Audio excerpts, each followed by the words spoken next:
दूल्हे की तैयारी हो रही भाई। चिता की भस्म, कुंडल, करिया और भूरी बीछी, ऐसे जनेऊ, वासुकी नाग और मुंडों की माला, नंदकेश्वर पे सवार। बोले ऐसे दूल्हा के लिए दुल्हन तो त्रिभुवन में नहीं मिलेगी। दूल्हा सज गया, ब्रह्मा जी ने देखा, बोले महाराज आगे आपकी सवारी। नारायण भगवान उनके चतुर्भुज पार्षद, पीछे हंस पे सवार ब्रह्मा जी अपना परिकर, देवराज इंद्र। भगवान शिव ने कहा तुम अपने पार्षद सब लिए हो तो हम बुलाते हैं। श्रृंगी निकाली, जे ही बजाया तो भगवान शिव के पार्षद आ गए। जय हो महाराज की आज्ञा करो। अरे बोले विवाह हमारा किसी के एक को मुख नहीं, केवल मानसई का पिंड है, और किसी के पूरे शरीर में मुख ही मुख है, किसी के एक भी हाथ पैर नहीं है, और किसी के बहुत से हाथ पैर हैं। भगवान शिव का विवाह, भूत प्रेत बड़े मौजियल, स्वामी का विवाह हो रहा है, खूब छिड़क कर नाच रहे, देख ले तो मूर्छा आ जाए। अब बनी है बारात, ये हुआ कि जय हो बारात पधार रही है, सामवेद का गान करते हुए गरुड़ पर विराजमान भगवान।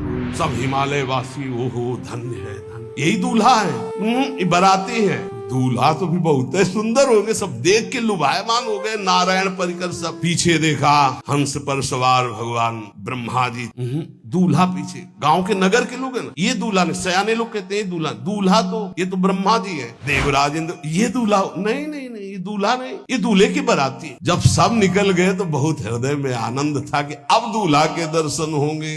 जो ही दूल्हा की पार्टी आई, जितने अगवाली कर ले आए थे, धोती संभाल के जान बचा के भागे।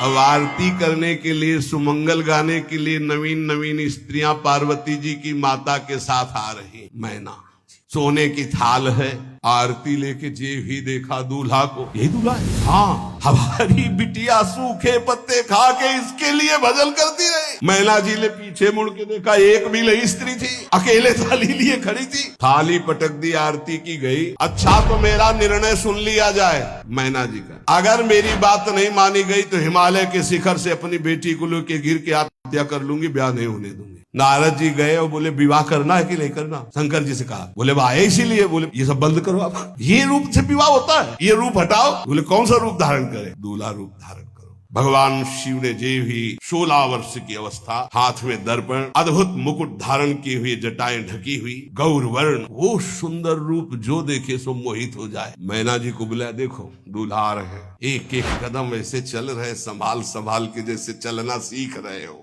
वो सुंदर रूप भगवान शिव का जो देखे सो मोहित। मैना ने कहा, हो भाग्य ऐसे दूल्हा। बोले वही है